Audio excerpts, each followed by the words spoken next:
آج جو میں گفتگو کرنے جا رہا ہوں وہ ایک اہم موضوع ہے، اور وہ اہم موضوع اس لیے ہوا ہے چونکہ ابھی 3-4 دن کے اندر اندر اس موضوع کو دوبارہ اٹھایا گیا ہے۔ آج سے غالباً 1 سال پہلے ہمارے قیصر بھائی کی ایک ڈیبیٹ ہوئی تھی حارث سلطان سے، اور اس ڈیبیٹ میں یہ بات آئی تھی کہ سورہ طلاق کی جو آیت نمبر 4 ہے اس کا کیا مطلب ہے۔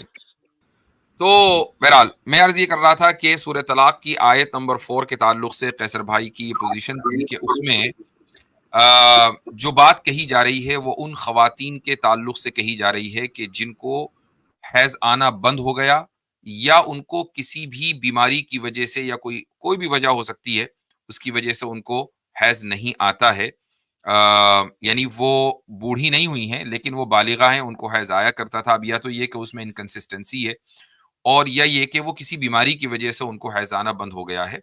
یہ انہوں نے مفہوم مراد لیا تھا، اور اس تعلق سے میں نے ان سے یہ گزارش بھی کی تھی کہ چونکہ یہ ایک پاپولر نیریٹو یا پاپولر اوپینین کے برخلاف مفہوم ہے، تو میں سمجھتا ہوں کہ شاید کسی موقع پر انہوں نے اس کی وضاحت کی ہوگی جو میرے علم میں نہیں آ سکی، یہی ہے کہ ان کو موقع نہیں ملا ہوگا، وہ قیصر بھائی زیادہ بہتر طریقے سے بتا سکیں گے۔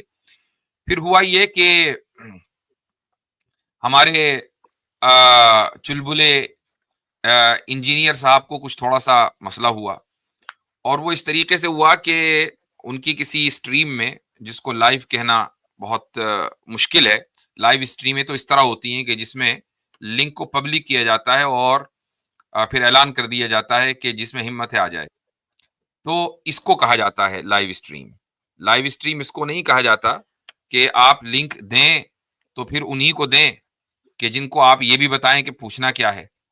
تو بہرحال انہوں نے اس اپنی اسٹریم میں یہ مسئلہ اٹھایا اور قیصر بھائی سے اختلاف کیا، لیکن میں یہ سمجھنے سے قاصر ہوں کہ اختلاف کس طرح کیا، چونکہ جو بات قیصر بھائی نے کہی ہے وہی بات انہوں نے کہی ہے۔ یعنی جس طریقے سے قیصر بھائی نے بات رکھی کہ بھائی اس آیت میں، سورہ طلاق کی آیت نمبر 4 میں ان بچیوں کا ذکر نہیں ہے کہ جن کو حیض آنا شروع نہیں ہوا، چونکہ یہاں لفظ نساء موجود ہے۔ میں بھی وہ آیت آپ کو اسکرین پر دکھاؤں گا۔ تو یہی بات انجینئر نے کہی، تو اختلاف کدھر ہوا؟ اور جب اختلاف نہیں ہوا تو پھر تردید کیسے ہو؟ یہ بات بالکل سمجھ سے پرے ہے کہ بھائی وہ کہنا کیا چاہ رہے تھے۔ اس کے بعد انہوں نے یہ بات کہی کہ سورہ نساء کی جو آیت نمبر 6 ہے، دراصل وہاں اللہ تعالیٰ نے اس مسئلے کو کلیئر کر دیا۔ یہ بات یعنی کچھ حد تک کے درست ہے، لیکن میں سورہ طلاق کی آیت نمبر 4 کے بارے میں وضاحت کرنا چاہوں گا۔ اور میں سمجھتا ہوں کہ انجینئر صاحب کو آیت سمجھنے میں جو غلطی ہو رہی ہے وہ اس لیے کہ وہ عربی نہیں جانتے ہیں۔ اگر وہ عربی جانتے ہوتے تو وہ یہ غلطی نہ کرتے۔ نہ وہ عربی جانتے ہیں، نہ عربی پڑھنا جانتے ہیں۔ میں کل اتفاق سے ایک ویڈیو کسی نے وہ میں اسکرول کر رہا تھا تو سامنے آئی، تو مجھے بڑی حیرت ہوئی کہ وہ قرآن بھی صحیح نہیں پڑھ پا رہے ہیں۔ لیکن بہرحال یہ کہ کسی کی پرسنل باتوں کے اوپر یہاں اٹیک کرنا مقصد نہیں ہے، اور نہ ہی ہم کوئی ایسا جھگڑا چاہتے ہیں کہ چونکہ ہمیں معلوم ہے کہ جس لیول پر انجینئر صاحب چلے جاتے ہیں اس لیول پر تو ہم کبھی بھی نہیں گر سکتے۔ تو اس لیے ہم ایک چیز ذہن میں آئی کہ علامات قیامت میں سے ایک علامت یہ ہے کہ سامنے والے کے فتنے کے خوف سے اس سے ڈرا جائے، تو یہ بھی ایک علامات قیامت میں سے ہے۔ تو ہم انجینئر صاحب سے اس لیے ڈرتے ہیں کہ وہ زبان ویسی ہے ان کی کہ جس کو ہم برداشت نہیں کر پاتے، اور اس کی وجہ یہی ہے کہ ہم پڑھے لکھوں سے گفتگو کرتے ہیں تو اچھا لگتا ہے۔ ویسے ہمارے یہاں ایک سے ایک آتا ہے اور پھر عامر بھائی کو کے حوالے کیا جاتا ہے اس کو سرجری کے لیے۔ ہم اس کی سرجری نہیں کر پاتے ہیں چونکہ ہمارے مزاج کے خلاف ہے، یہ میرے مزاج کے بھی خلاف ہے اور قیصر بھائی کے مزاج کے بھی خلاف ہے۔ لیکن چونکہ عامر بھائی ہمارے ماسٹر سرجن ہیں تو اس لیے پھر ہمیں ایسے مریضوں کو عامر بھائی کے حوالے کر دینا پڑتا ہے۔ تو اس لیے ان کے چونکہ میں ان کو علامات قیامت میں سے ایک علامت سمجھتا ہوں، تو اس لیے میں زیادہ ان سے کوئی جھگڑا مول لینا نہیں چاہتا ہوں۔ لیکن بہرحال چونکہ ایک بات پبلک ڈومین میں آ گئی ہے تو اس لیے اس کی وضاحت بہت ضروری ہے، اس کے بعد پھر اگر قیصر بھائی کچھ اس میں اضافہ کرنا چاہیں اور اپنی رائے رکھنا چاہیں تو وہ بعد میں رکھ سکتے ہیں. میں سب سے پہلے اسکرین شیئر کروں گا اور جسٹ اے سیکنڈ. پہلے تو میں انشاءاللہ وہ آیت آپ کے سامنے لے کر آ رہا ہوں اور یہ میری اسکرین شیئر ہو رہی ہے ان نیکسٹ 1 سیکنڈ انشاءاللہ.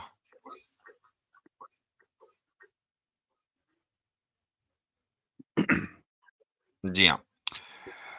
اچھا، چونکہ الحمدللہ یہ اللہ تعالیٰ کا فضل ہے کہ اس نے ہمیں عربی کی اتنی شد بدھ دی ہے کہ ہم ڈائریکٹ عربی جو ریسورسز ہیں ان سے استفادہ کر سکتے ہیں. تو ہمیں پھر اس کی حاجت نہیں رہتی کہ ہم ترجموں کے اوپر انجینئر صاحب کی طرح ریلائے کریں، اور جو ترجموں کے اوپر ریلائے کرتے ہیں وہیں سے مسئلہ ہو جاتا ہے. تو میں سیدھے سب سے پہلے سورہ طلاق پہ پہنچتا ہوں.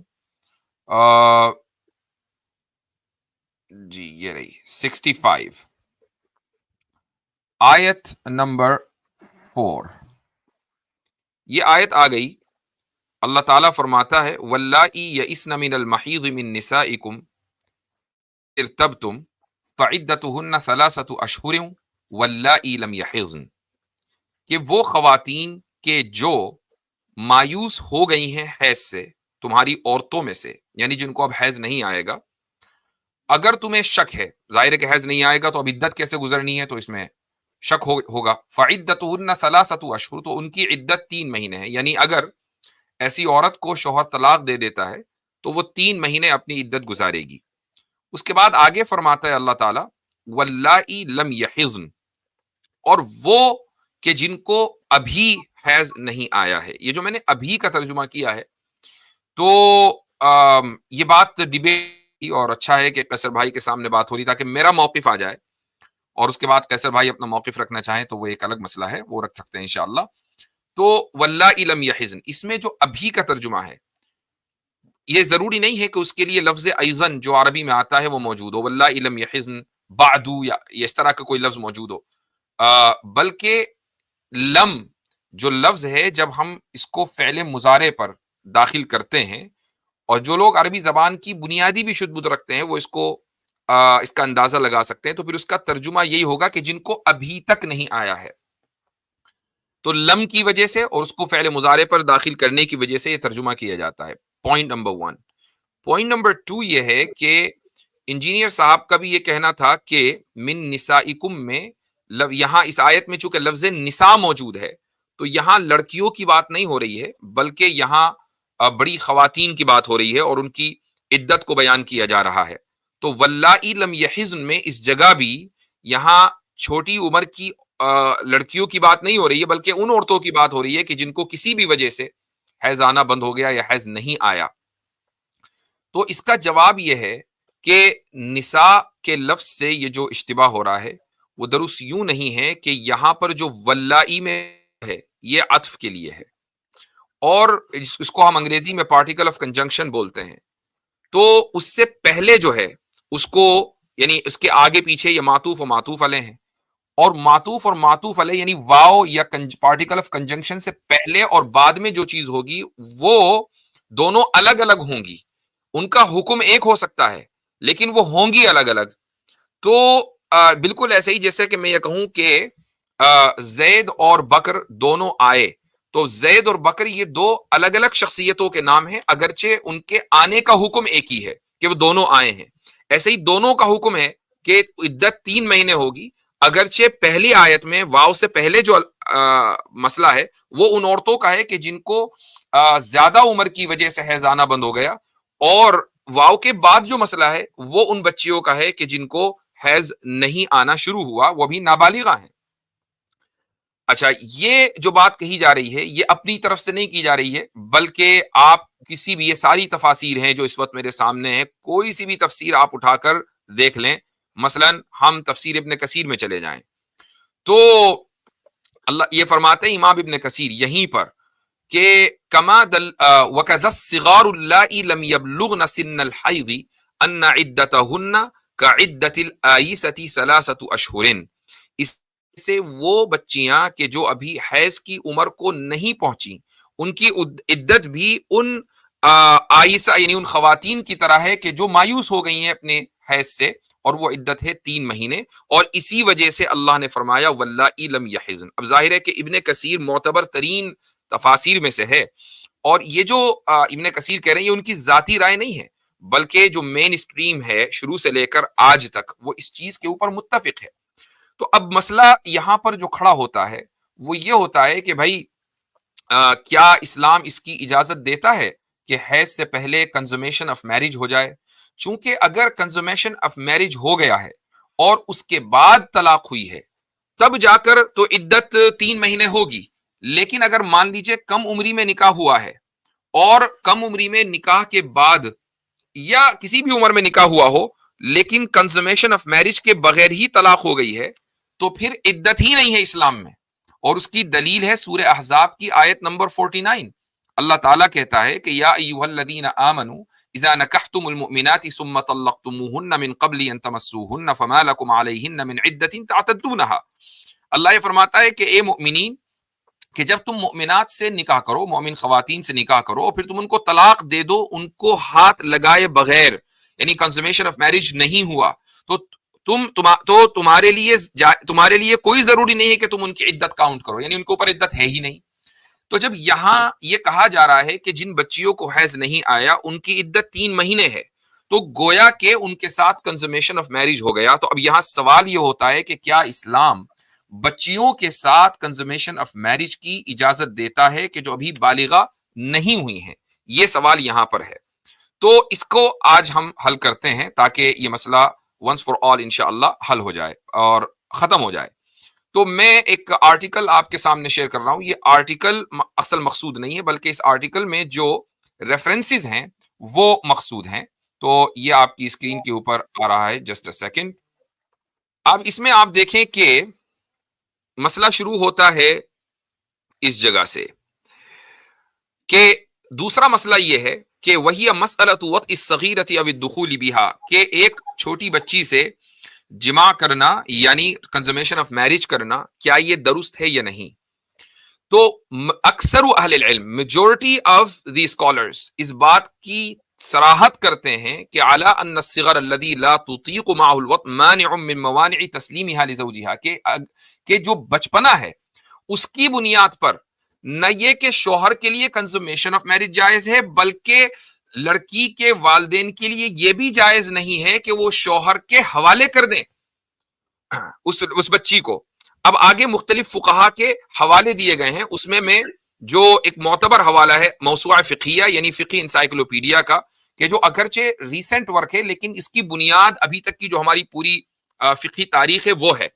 اس میں دیکھیے کیا لکھا ہے، اس میں لکھا ہے کہ ذہب الفقہاء، فقہا یعنی ایک فقیہ کی بات نہیں، فقہا تمام جورسٹ وہ اس بات کے قائل ہیں کہ الی ان من موانع التسلیم الصغر، کہ والدین کے لیے جائز نہیں ہے کہ بچپنے کے باقی رہتے ہوئے، یعنی ابھی بچی چھوٹی ہے، اس کو وہ ہسبینڈ کے سپرد کر دیں۔ فلا تسلم صغیرۃ لا تحتمل الوطء الی زوجها حتی تکبر، تو کوئی بھی چھوٹی بچی اس کے ہسبینڈ کے اگرچہ شادی ہو جائے اس کے ہسبینڈ کے حوالے نہیں کی جائے گی کہ جو کنزومیشن آف میرج کے لائق نہ ہو یہاں تک کہ وہ بڑی نہ ہو جائے۔ وَيَزُولَ هَذَا الْمَانِعُ، اچھا اس کی وجہ کیا ہے؟ چونکہ اگر ہسبینڈ کے حوالے کر دی گئی، اس سے وعدے لے لیے گئے کہ بھائی کنزومیشن آف میرج بعد میں ہوگی، تو ہو سکتا ہے کہ شوہر اپنی اس شہوت کے اوپر قابو نہ رکھ پائے اور وہ اس بچی کو نقصان پہنچا دے۔ یہی لکھا ہے لِأَنَّهُ قَدْ يَحْمِلُهُ فَرْطُ الشَّهْوَةِ عَلَى الْجِمَاعِ فَتَتَضَرَّرُ بِهِ، تو وہ بچی اس عمل کی وجہ سے اس کو نقصان ہوگا اس کی ہیلتھ کو، اس لیے جائز نہیں ہے۔ تو اس کے بعد حنفی فقہا میں ابن نجیم کی بحر الرائق بڑی مشہور کتاب ہے، اس کے حوالے سے بھی یہی باتیں لکھی ہوئی ہیں، اس میں الگ الگ اقوال ہیں، لیکن ایک قول یہ بھی ہے کہ لا يدخل بها ما لم تبلغ، کہ جب تک کہ وہ حد اور سن بلوغ کو نہ پہنچ جائے اس وقت تک کہ اس کے ساتھ کنزومیشن آف میرج نہیں کیا جا سکتا۔ اب جب یہ بات طے ہو گئی کہ کنزومیشن آف میرج پہلے ہو سکتی ہے لیکن کنزومیشن آف میرج بلوغ کے بعد ہوگا، تو اب یہاں سوال یہ ہوتا ہے کہ پھر تو قرآنی آیت کے اندر کنسسٹنسی نہیں رہی۔ اس کی وجہ یہ ہے کہ بھائی جب کنزومیشن آف میرج نہیں ہوا اور اس چھوٹی بچی کو نابالغہ کو طلاق ہو رہی ہے تو اس کی تو کوئی عدت ہونی نہیں چاہیے، پھر سورہ طلاق میں اس کی عدت کو 3 مہینے کیسے بیان کر دیا گیا؟ تو اس کے لیے میں ایک اور آپ کے سامنے اسکرین شیئر کر رہا ہوں. یہ ایک دوسرا آرٹیکل ہے جس سے بات بالکل واضح ہو جائے گی. وہ ہے آرٹیکل, یہ بھی اسی ویب سائٹ کا ہے, لیکن جو مین چیز ہے وہ دراصل اس میں لکھے ہوئے حوالے ہیں. اب آپ یہ دیکھیں, یہاں پر یہ حوالہ پڑھ سکتے ہیں آپ کہ, اور یہ بھی اسی موسوعہ فقہیہ کا ہے, یعنی فقی انسائکلوپیڈیا کا, کہ ذهب الحنفیۃ والمالکیۃ والحنابلۃ الی انہ تجب العدۃ علی المطلقۃ بالخلوۃ الصحیحۃ فی النکاح الصحیح دون الفاسد. اس کا مطلب یہ ہے کہ حنفیہ, مالکیہ, حنابلہ, ان سب کا اس بات کے اوپر اتفاق ہے کہ عدت صرف کنزومیشن آف میرج سے ہی واجب نہیں ہوتی ہے, بلکہ خلوہ صحیحہ سے بھی واجب ہو جاتی ہے. اب خلوہ صحیحہ کسے کہتے ہیں؟ خلوہ صحیحہ کا مطلب یہ ہے کہ ہسبینڈ اور وائف چاہے تھوڑی دیر کے لیے وہ اکیلے رہے ہوں, انہوں نے چاہے ایک دوسرے کو ٹچ نہ کیا ہو, کنزومیشن آف میرج جس کو کہا جاتا ہے وہ نہ ہوا ہو, محض ان کا اکیلا رہنا. اب اگر اس کے بعد طلاق ہو گئی, مان لیجئے ہسبینڈ اور وائف کی ملاقات ہوئی اور اکیلے میں ہوئی, لیکن کسی وجہ سے ہسبینڈ نے ڈیسائیڈ کیا کہ میں اس لڑکی کے ساتھ اپنی زندگی نہیں گزار سکتا, اب اس نے اس کو طلاق دے دی, تو اس خلوت صحیحہ کے باوجود اگرچہ کنزومیشن آف میرج نہیں ہوئی ہے, اس لڑکی کو 3 مہینے عدت گزارنی ہوگی, چونکہ اس کو حیض نہیں آیا, ورنہ 3 جو منتھلی سائیکلز ہیں اس کے اعتبار سے وہ اپنی عدت گزارتی.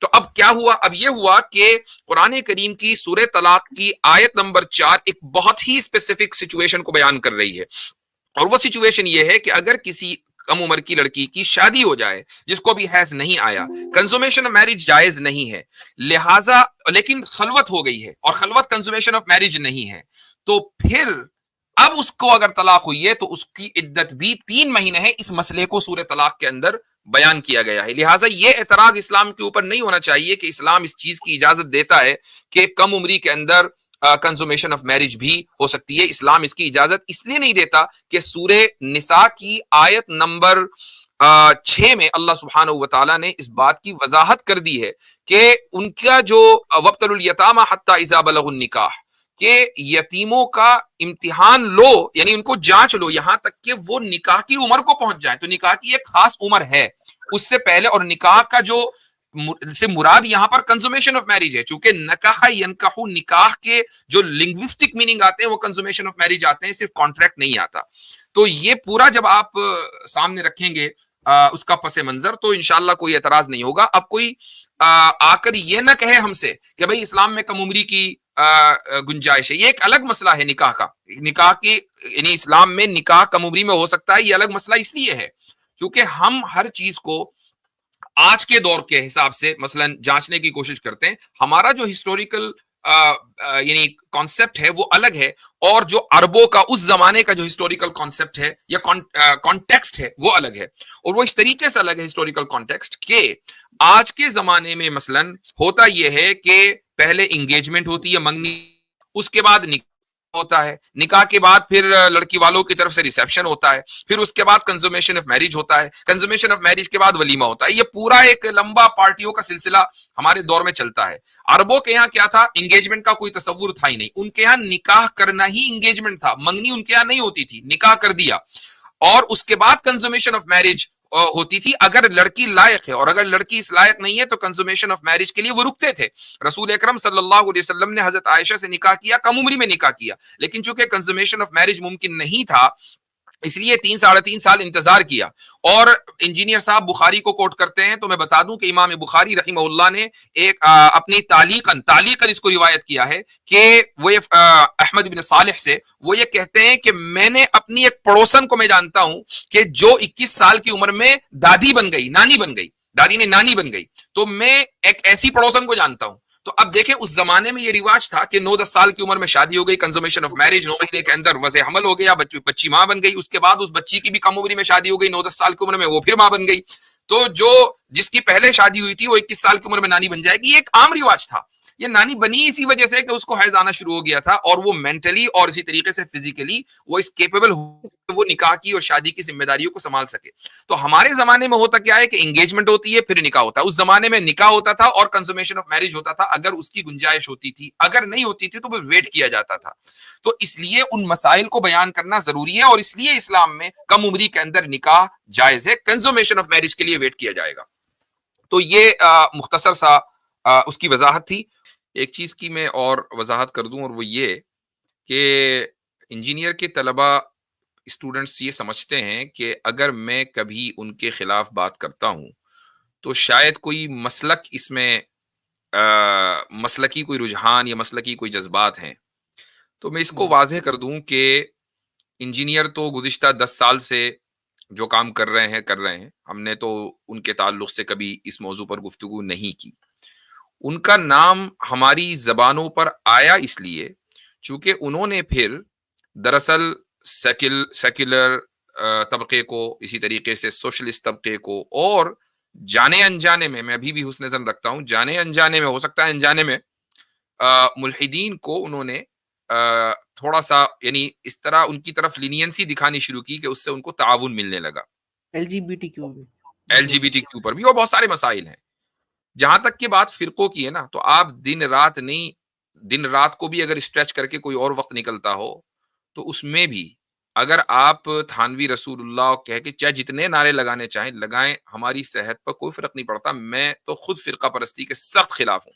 یہی وجہ ہے کہ آپ ہمارے پلیٹ فارم سے کبھی بھی آپ, حالانکہ میرا بیک گراؤنڈ چونکہ میں دیوبند میں پیدا ہوا ہوں, پلا بڑا ہوں, تو ہو سکتا ہے کہ میں بریلی میں پیدا ہوتا تو شاید بریلوی ہوتا, یعنی کوئی ہے ایسی کوئی چیز نہیں ہے کہ جی تو چونکہ دیوبند میں کا ہوں تو اس لیے دیوبندی ہوں. تو بات یہ ہے کہ آپ ہمارے پلیٹ فارم سے کبھی یہ نہیں دیکھیں گے کہ ہم بریلویوں کے خلاف بات کر رہے ہیں یا پھر یہ کہ ہم اہل تشیع کے خلاف بات کر رہے ہیں یا اہل حدیث کے خلاف بات کر رہے ہیں, بلکہ ہمارے پلیٹ فارم کے اوپر ان تمام حضرات کی نمائندگی بعض مرتبہ ہو جاتی ہے, بریلوی طبقے سے بھی, دیوبندی طبقے سے بھی, اہل تشیع کے طبقے سے بھی اور اسی طریقے سے اہل حدیث طبقے سے بھی. اب کوئی یہ کہنے لگے کہ نہیں جی وہ تو فلاں ہیں فلاں ہیں, ہم ایسے سوالوں کو انٹرٹین ہی نہیں کرتے. یہاں تک کہ امت میں اختلاف نہ ہو تو فقہی جو کوشچنز ہمارے پاس آتے ہیں ان کو بھی ہم انٹرٹین نہیں کرتے. تو انجینئر سے اگر ہم نے کوئی اس کے بارے میں کوئی بات کہی ہے تو اس کی بنیادی وجہ یہ نہیں ہے کہ وہ فرقوں کے خلاف بولتا ہے. اس کی بنیادی فرقوں کے خلاف تو بہت عرصے سے بولتا ہے, وہ بولتا رہے گا, اس کا وہ مشن ہے, تو آئی ڈونٹ کیئر, چونکہ میں خود فرقہ پرستی کے خلاف ہوں. بلکہ اس کی بنیادی وجہ یہ ہے کہ وہ اس ڈومین میں قدم رکھ رہا ہے کہ جس ڈومین کا اس کو بالکل نہیں پتا, اور پلس یہ کہ وہ عربی نہیں جانتا ہے, تو یہ بھی ایک بڑا مسئلہ ہے. تو عربی نہیں جانتا, اس کی میں نے مثال آپ کے سامنے رکھ دی ہے. قرآن نہیں پڑھ سکتا, اس کی بھی ویڈیوز اس وقت کافی فلوٹ کر رہی ہیں.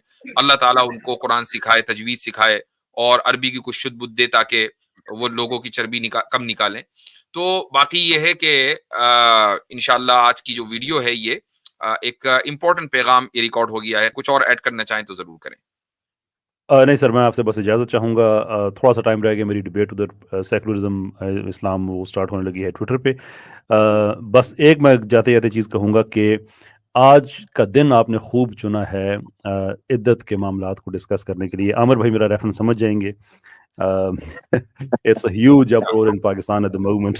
بہت بہت شکریہ آپ کا, اللہ تعالیٰ آپ کو خوش رکھے, آباد رکھے. کیس چل رہا ہے بہت پاپولر, اس کو ڈسکس کرتے ہیں. فیصلہ آ گیا فیصلہ آ گیا. جی جی جی. اچھا وہ جو عدت پوری ہونے سے پہلے کچھ لوگوں نے شادیاں کر لی تھی.